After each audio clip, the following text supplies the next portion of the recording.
हे अनु, आज काय बनवले खायला? Hello, good morning. मी आज बनवलेला आहे मसाले भात. तर ही क्विकली होणारी रेसिपी आहे.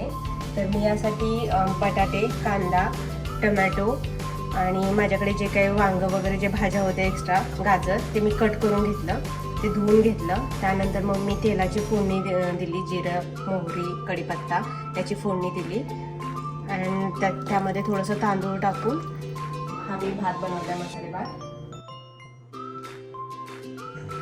चला तर मग खाऊया मसाले भात. त्यासोबत हे गावावरून आणलेलं लोणचं, त्यावरून थोडीशी तुपाची धार आणि हा तळलेला पापड.